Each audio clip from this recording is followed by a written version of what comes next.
والد صاحب کو روزانہ مغرب کے بعد درس کے حلقے میں بیٹھنے کی عادت تھی اور وہ عشاء کی نماز کے بعد گھر لوٹتے تھے۔ وہ اپنی نماز کے ہر لمحے اور ہر رکعت میں اپنے جوان بیٹے یحییٰ کے لیے خدا سے ہدایت مانگتے تھے، جو ان کی شادی کے 10 سال بعد پیدا ہوا تھا۔ یہی وجہ تھی کہ وہ ضدی ہونے کے ساتھ ساتھ لاڈلا بھی تھا اور وہ اپنے باپ کی کسی نصیحت پر کان نہیں دھرتا تھا۔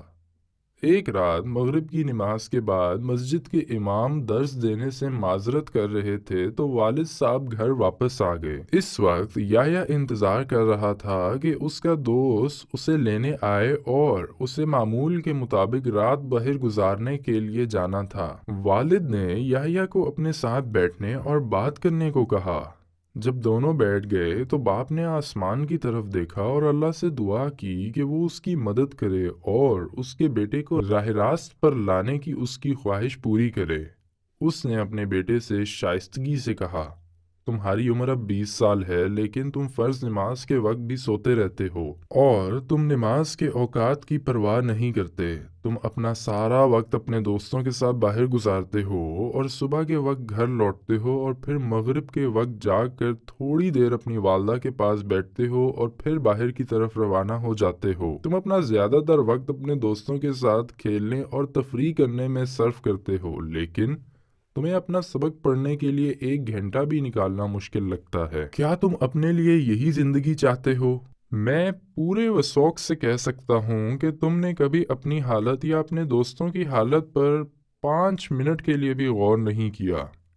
اپنے آپ سے پوچھو کہ تم نے آخری بار مسجد میں جمعے کے علاوہ کوئی فرض نماز کب ادا کی تھی اور آخری بار قرآن مجید کی تلاوت کب کی تھی؟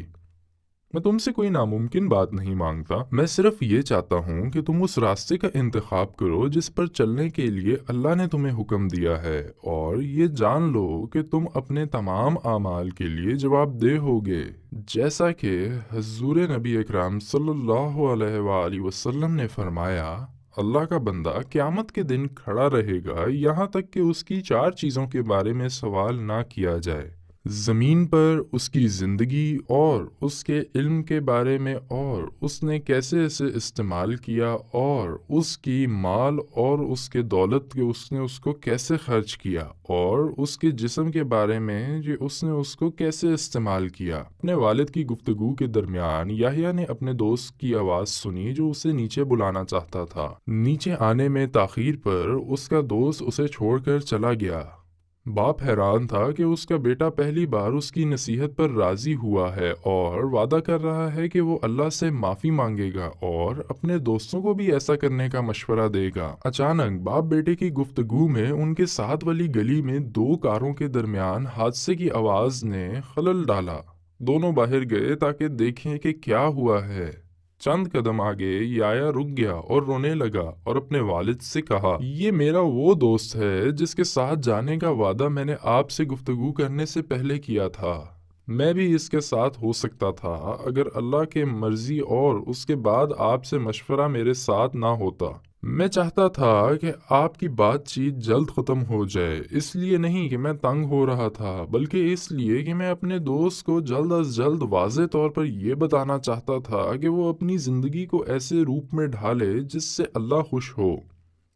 باپ نے کہا، بے شک اللہ ہمیشہ سب سے زیادہ احسان کرنے والا ہے اور اپنے بندوں کے لیے وہ چیز منتخب کرتا ہے جو ان کے لیے بہتر ہو اور جو ان کی حالت کو بہتر کرے۔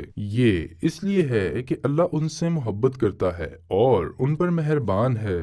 اللہ کی مرضی کے آگے سر تسلیم خم کرنا ہمارے لیے ضروری ہے تاکہ ہم اس کی عظیم نعمت سے محروم نہ رہ جائیں۔ وسارعوا إلى مغفرة من ربكم وجنة عرضها السماوات والأرض أعدت للمتقين الذين ينفقون في السراء والضراء والكاظمين الغيظ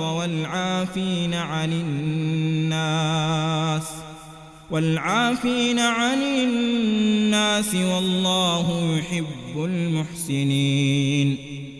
والذين إذا فعلوا فاحشة أو ظلموا أنفسهم ذكروا الله فاستغفروا لذنوبهم ومن يغفر الذنوب إلا الله ولم يصروا على ما فعلوا وهم يعلمون أولئك